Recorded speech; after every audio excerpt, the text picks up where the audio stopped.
tengah dugaan penguntitan personel Densus 88 Polri terhadap Jampitsus Kejaksaan Agung, Kapolri Jenderal Listio Sigit Prabowo justru bilang tidak ada masalah apa-apa antara institusinya dengan Kejaksaan Agung. Sementara Jampitsus Febri Ardiansah dilaporkan ke KPK atas dugaan penyalahgunaan wewenang dan tindak pidana korupsi.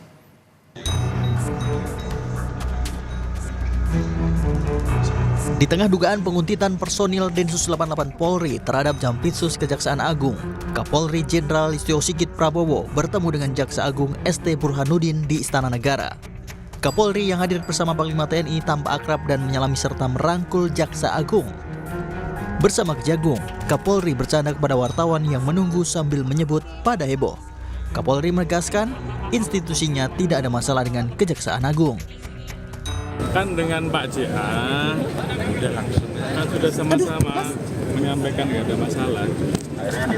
Tapi ada langkah tindak lanjut atau arahan dari Presiden seperti apa, Pak? Khusus mungkin Pak, memang nggak ada masalah apa-apa juga. Saat meninggalkan istana, Kapolri dan Jaksa Agung pun duduk bersama bersebelahan di mobil golf. Mereka duduk juga bersama Menko Polhukam Hadi Cahyanto, Panglima TNI Agus Subianto, dan Menteri Investasi Bahlil Lahadalia.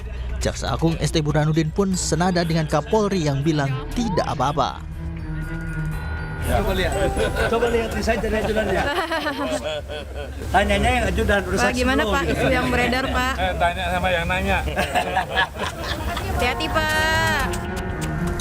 Di saat kedua pucuk pimpinan lembaga kompak menyebut tidak apa-apa, Jampitsus Febri Ardiansah dilaporkan ke KPK oleh Koalisi Sipil Selamatkan Tambang atau KSST. Febri dilaporkan dalam kasus dugaan penyalahgunaan wewenang, persengkongkolan jahat, dan tindak pidana korupsi. Koordinator KSST menyebut ada indikasi dugaan korupsi dalam perkara lelang aset rampasan korupsi berupa satu paket saham PT Gunung Bara Utama yang dilakukan oleh Kejaksaan Agung. Diduga, kerugian negara mencapai 9,7 triliun rupiah. Dugaan tersebut dengan data-data yang sudah kami siapkan, kami lampirkan juga fakta-faktanya, semuanya diterima dengan baik oleh KPK. Ada kerugian negara terhadap aset saham tersebut, bahwa nilainya tidak sesuai dengan kerugian yang sudah diterima terjadi terhadap negara, seperti itu. Jadi kerugiannya itu kan kita taksir senilai 11 triliun, tapi dilelang hanya kemudian senilai 1,9 triliun.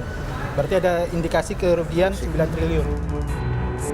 Sebelumnya ramai jadi sorotan Jaksa Agung Muda Pidana Khusus Febri Ardiansah diduga diintai oleh anggota Densus 88 Polri di salah satu restoran di wilayah Cipete, Jakarta Selatan.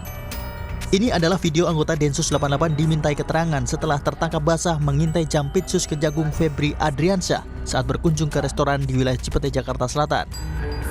Berdasarkan sumber yang didapat, kejadian itu terjadi pada 16 Mei 2024. Anggota Densus 88 ini pun sempat mengakui telah mengintai Febri Ardiansah sejak 23 April 2024. Tim Liputan Kompas TV.